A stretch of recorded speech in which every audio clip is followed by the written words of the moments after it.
साथियों नमस्कार। समस्त भारतवर्ष के गृह रक्षा बल, होमगार्ड जवान, नगर सैनिक को हाथ जोड़ के प्रणाम।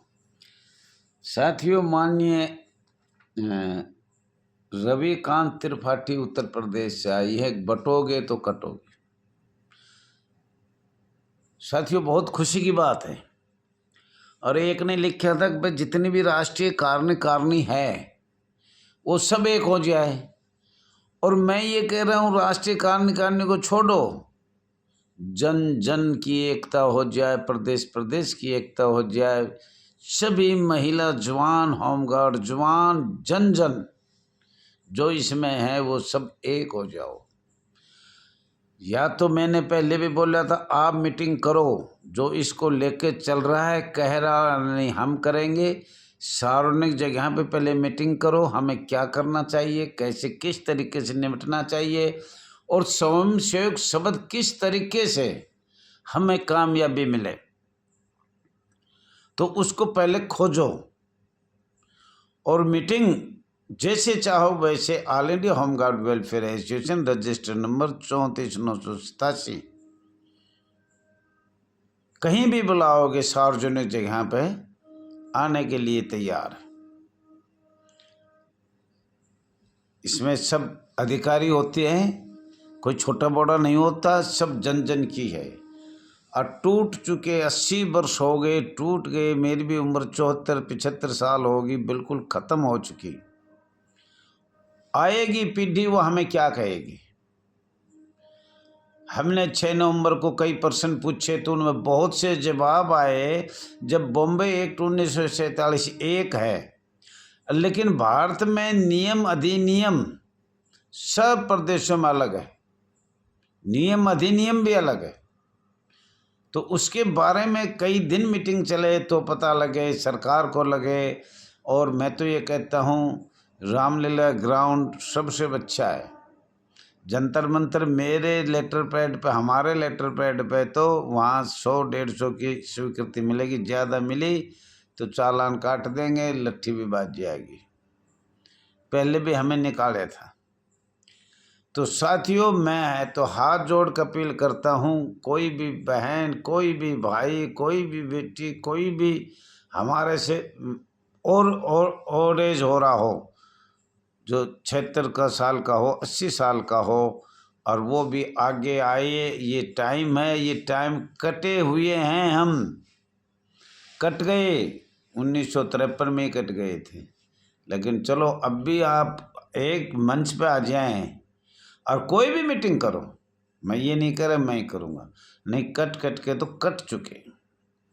साथियों, आपका अपना चैनल है आरज दहिया एक्स होमगार्ड में स्वागत है। और ज़्यादा से ज़्यादा लाइक करो, सब्सक्राइब करो, शेयर करो और कमेंट करो। और ये मैं दावा करूँ छूँ, हमने अपनी आवाज़ सरकार तक इस चैनल के माध्यम से पहुँचानी है। कट तो चुके हम, कोई कुछ भेज रहा है, कोई कुछ भेज रहा है, पदवी की, मान लालच की, पैसों के लालच में, कुर्सी का लालच में, और भाई नेता का लालच में। भाई मैं तो कई साल से कह रहा हूँ, नेता ना, नौकरी चाहिए ना, कुर्सी को लालच ना चाहिए। कहीं भाई ने जरूरत हो तो ले सकता है।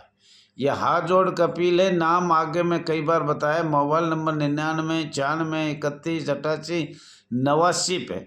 इस बात का झगड़ा भी चल रहा है, भाई लो तो सही, कोई आगे तो आए, कोई लड़की आए, लड़का आए, जवान बच्चा आए तो वो कुछ करेगा।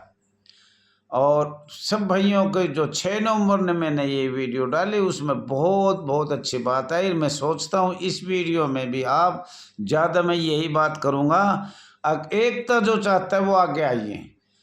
कोई लेटर हेड की जरूरत नहीं, सब भाई एक हैं, छोटे बड़े सब एक है, बहन भाई सब एक है, कंधे से कंधा मिलाकर चलना है। बस ये सोचो, ये पद की लड़ाई छोड़ दो, हाथ जोड़कर। किसको चाहिए तो मेरा ले लो, कोई भी पद है वो मेरा ले सकता है।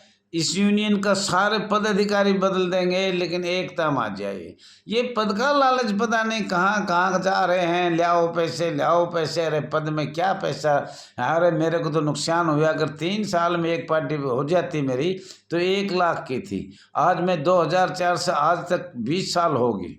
20 साल में कितनी, 3 से 3 6 18, 6 लाख रुपए कमा लेता समझो, कम से कम। चरा प्या काट पीट सब लगा कर, उसका सारा खर्चा काट कर। तो ये मैं आपको बताना चाह रहा हूँ और हाथ जोड़ के कहता हूँ, अब भी समय है, कोई ना कोई आगे आइए, तारीख रखिए, उसी दिन हम आएंगे, चाहे कितना भी टाइम लगे। और जल्दी से जल्दी तारीख रखो।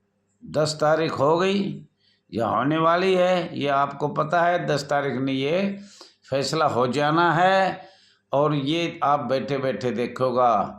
और मुझे बहुत दुख हो रहा है साथियों, कुछ मैं कहना भी चाह रहा हूँ, हो सकता है किसी को अच्छा नहीं लगे, मैं पहले ये बता दिया है, सब बात सबको अच्छा नहीं। कोर्ट के जरिए ये कभी नहीं होगा। कोर्ट का फैसला लेके चलो तो 21/1/2015 का लेके चलो, माननीय गृह मंत्रालय को बार बार भेजो, चाहे वो एक स्टेट का से, चाहे वो कितने भी स्टेट का है। और मैं तो आपको बता दिया कि ये केंद्र सरकार के अधीन है। और साथियों, कुछ मैं बताना भी चाह रहा हूँ, समय भी कम है।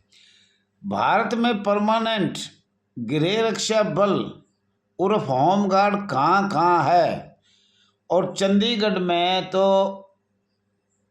पक्का भी करे हैं, ज़्यादा टाइम नहीं हुआ है। और मैं ये कहना चाहूँ, चंडीगढ़ है और अंडमान निकोबार है, आसाम में 5 जिला है, और भी बहुत से लोग परमानेंट हुए हैं, बहुत ज़्यादा। लेकिन कृपा करके आप लिखित में बताने की कष्ट करें, आपसे रिक्वेस्ट है, हाथ जोड़ के रिक्वेस्ट है, कहाँ कहाँ परमानेंट हुए। और साथियों, मैं तो ये कहता हूँ, ये केंद्र सरकार चाहे तो 2 घंटे में हो सकता है, लेकिन ये चाह नहीं। और साथियों, कुछ मैं प्रश्न भी ऐसे पूछना भी चाह रहा हूँ, बताना भी चाह रहा हूँ, अगर आपकी समझ में आ जाए तो, ना आए तो सब कोई बात नहीं। सबसे पहले बॉम्बे एक्ट 1947 क्या है और ये किसने बनाया? और जब गृह रक्षा बल थे, होमगार्ड था, नगर सैनिक था, जो भी संस्था हमारी चल रही है, तो ये डिफेंस, सिविल डिफेंस कब जुड़ा, किसने जोड़ा, किस सरकार ने जोड़ा? आज सरकार सिविल डिफेंस करे से 1940 में होमगार्ड का जन्म हुआ था। ये मैं दावा करके कहता हूँ, 1940 में भारतवर्ष में होमगार्ड का जन्म हुआ था। 1947 में नगर सैनिक का जन्म हुआ था। और दोनों को मैं लिखते दे रहा हूँ, एफिडेविट भर रहा हूँ सरकार के सामने। पर साथियों, सिविल डिफेंस कहाँ चला गया, हम कहाँ हैं? सशस्त्र सेना है, गृह रक्षा बल है, वो सशस्त्र सेना है। हम हथियार चलाते हैं, ट्रेनिंग लेते हैं, हमें कोई ये नहीं कह सकता अवैध है। लड़ाई लड़ी हमने, आपको बता रहा हूँ, और हमारा नाम भी ये था। लेकिन हम कहाँ से कच्चे होते हैं? भारत का पहला डिफेंस ऑफ इंडिया एक्ट कब बना? 1915 में। फिर वो क्यों हटाया? लड़ाई लड़ी हमने 1914-15 प्रथम वर्ल्ड वार जो हुआ था, विश्व युद्ध, उसमें लड़ाई लड़ी थी। और उससे पहले भी मैं आपको बता रहा हूँ, लाइट इन्फेंट्री में लड़ाई लड़ी है हमने। नेता सुभाष चंद्र का नाम इसलिए नहीं ले रहा क्योंकि कांग्रेस की नेता की तो कभी बनी ही नहीं, लेकिन स्वयंसेवक उसमें थे। और नेताजी आज हो तो हम उसमें भी थे। 1940 में तो नेताजी ने फॉरवर्ड ब्लॉक बना लिया था और भर्ती भी शुरू कर दी थी अपने स्वयंसेवकों की, धीमी धीमी। लेकिन सरकार अंग्रेजों की थी, अंग्रेज के चमचे, आपको पता है ये कौन कौन था उस टाइम, जो 1900 से ही अंग्रेजों की चमचागिरी कर रहे थे, 1919 से। तो साथियों, ये आपको बताऊं, वैसे इसको आप हिंदी ज़्यादा जानते हो, मैं तो कम ही जानता हूँ इंग्लिश। भारत रक्षा अधिनियम भी कहा जाता था, हिंदी में कहा जाता है, नहीं जाता था, अब तो है तो क्या, अभी तो डिफेंस में हमारा कोई लेना देना ही नहीं है। गृह रक्षा बल से होमगार्ड किसने बनाया, क्यों बनाया, किस सन में बना? साथियों, मैनुअल होमगार्ड कि मेरे पास 1941 की नकल है। सिविल डिफेंस कब बना उसकी भी नकल है। 40-41 से ही आपकी बात शुरू हो रही है। भारत आज़ाद 1947 में हुआ, उससे पहले तो आपके कई कानून लॉर्ड माउंटबेटन ने लगा दिए थे और भारत के संविधान के मीटिंग वाले जो अध्यक्ष चुने गए थे उन्हें साइन कर चुका था। और ये मैं दावा करता हूँ आपको, और बताऊंगा कब इकट्ठे होंगे तो ये नकल लो भाई।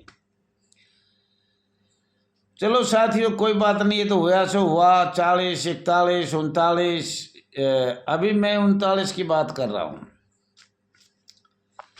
भारत सरकार अधिनियम, भारत सरकार के साइन हाँ भरी है भारत सरकार ने, ये झूठ बात नहीं है। और उसमें जो जो अंग्रेज ने चाहा वही कानून अधिनियम लागू हुआ है। भारत सरकार का अधिनियम 1935 से बना है। साथियों, अब इन बातों पर आपने ध्यान देना है। 1935 में बना है भारत सरकार का अधिनियम, अंग्रेजों के तहत बना है, अंग्रेजों के कहने पर बना है, अंग्रेजों की सारी शर्त मान्य गई है। हमारे भारत में जो सर्वा नेता था उनकी, और उन्होंने भी यस किया है। नेहरू, माननीय नेहरू की रिपोर्ट भी देख लेना, निकाल लेना, तुम्हारे पास सब कुछ है। और 1930, 1900 की भी देख लेना, किस किस ने अंग्रेजों से कितनी दलाली ली है, या कहाँ क्या किया है। मैं तो अपने मुख से नाम क्या लूँगा, लेकिन आप 19 तक तो चले ही जाओ पढ़ते पढ़ते। 1919 पढ़ो, उससे पहले पढ़ो, माननीय नेहरू जी की रिपोर्ट भी पढ़ो, सब पढ़ो, आपके पास है, कितना भी पढ़ो। उसके बाद भारत रक्षा अधिनियम या डिफेंस ऑफ इंडिया एक्ट 1939 में बना और लड़ाई चली 1944 तक। 1945-46 में भारत आज़ाद हुआ। तो साथियों, डिफेंस बन चुका तो ये बंद कैसे हुआ? 1915 में हमने लड़ाई लड़ी, फिर वो हथियार समेत विद हथियार, और 1939 में लड़ी, 1962 में लड़ी। तो इन्हीं को देख कर आप आगे चलो भाई, ये डिफेंस एक्ट क्या है। और साथियों, ये भी चाहता हूँ, आज भारतवर्ष में ऑन ड्यूटी गृह रक्षा बल या होमगार्ड नगर सैनिक किस किस प्रदेश में ड्यूटी दे रहे हैं विद हथियार। विद हथियार हमारे पास अधिकार तो थे ही नहीं, पर हम सरकार से माननीय गृह मंत्री अमित शाह जी, मोदी, माननीय प्रधानमंत्री मोदी जी से ये मांग रहे हमें अधिकार और हथियार। क्या हमें पूरी जिंदगी स्वयंसेवक रखा जाएगा? क्या भारत के संविधान में ऐसा कहीं लिखा हुआ है? अगर आप बोलोगे भी नहीं, अधिकारी निकाल देंगे, आप वेतन भी नहीं मांगोगे, आप अपनी आवाज़ भी नहीं उठाओगे, क्या हमें भारत का संविधान का अधिकार कोई है या नहीं है? भारत सरकार ने 1946 में ही हमें ऐसे कर दिया था, गैर संवैधानिक निकाल दिए थे, जबकि हम टर्निंग हैंड से सशस्त्र हैं। तो साथियों, ये सब जो बात है, ये थोड़ा टाइम हो गया बताने का, कष्ट करे आपका हाथ जोड़ता हूँ, अपील करता हूँ। और कोई गलती भी हो जाए जोश जोश में तो मैं माफ़ी भी चाहता हूँ। थैंक यू साथियों, धन्यवाद।